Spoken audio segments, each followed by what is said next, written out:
Hey, what's up everybody? Welcome back to Tech on the Block. In today's video, we're going to dive into something epic from Black Myth Wukong. I'm talking about the Bull King armor, a powerful set that can only be crafted in New Game Plus mode.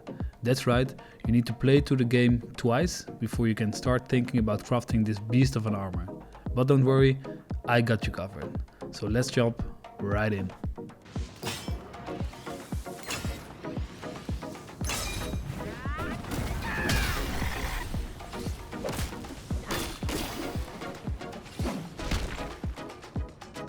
So as I mentioned, the Bull King armor can only be crafted in New Game Plus mode, which is basically your second playthrough. It's got insane stats, but before we can even think about wearing it, we've got a bit of a journey ahead of us. So first things first, you need to start at the Ashen Pass 1. The task is to defeat the Pale-Axe Stalwart. This guy is pretty easy, but he's fighting some enemies. So first you can either attack him or fight the enemies, and after that you have to talk with him. After you talked with him, then it's time to continue in chapter 5. Now you will come across 3 cards, the brown iron card, the grey bronze card and the crimson silver card.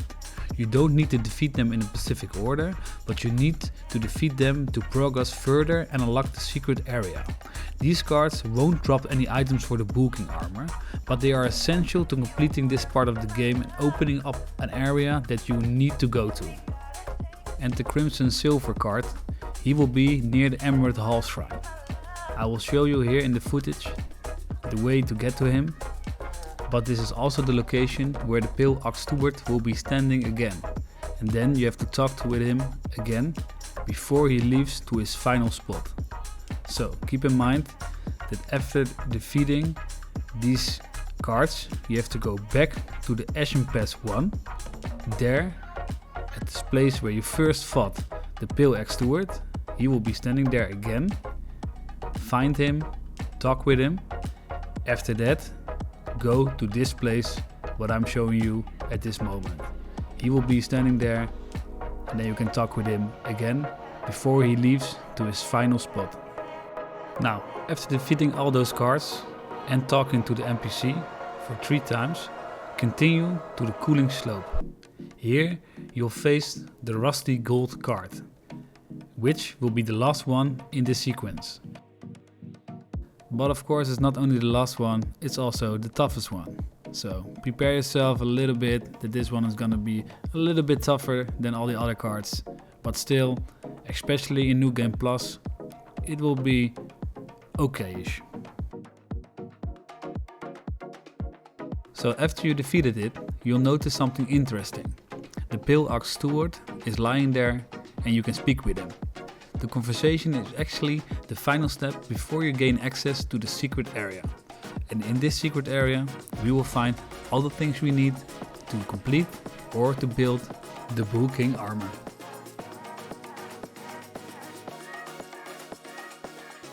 But before we continue, let's first talk about what the set actually needs. So for the headgear, you need 2 Bull King iron horns, 2 celestial ribbons and 2 fine gold threads. And it will cost you almost 10,000 will. For the body armor, it's also 2 Bull King iron horns, 2 celestial ribbons and 4 fine gold threads. And that will cost you 12,000 will. The arm guard is 1 Bull King's iron horn, 1 celestial ribbon and 2 fine gold threads. Cost you 6,000 will. And the leg armor, also 1 Bull King's iron horn, 1 celestial ribbon, 2 fine gold threads, and it will cost you 7,200 will. So that is a lot of stuff that you need. I will not be showing you everything in the secret area, because I think that's something that you would like to enjoy yourself.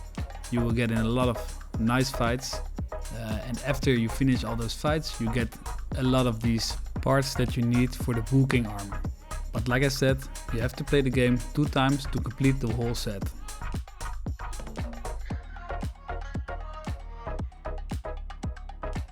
So when I was finished with my second time in this secret area, I could finally make my new armor.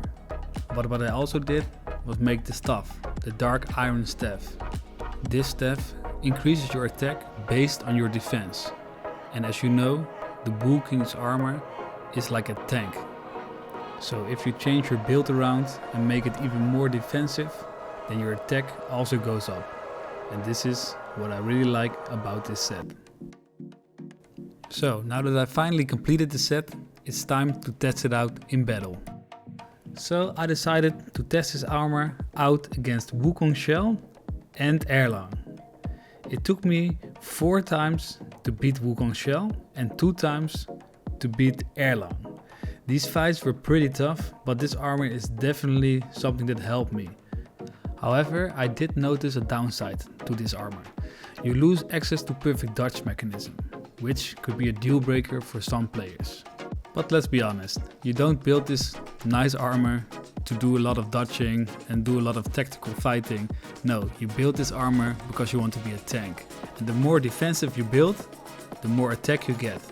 But remember, you have to use the right stuff. So to wrap it all up, I really think that the Wukong armor is fantastic. It's only not my personal favorite. I still prefer the Pilgrim set because it's more agile. But the Wukong set is perfect if you're going for a tanky build that can dish out as much as it can take.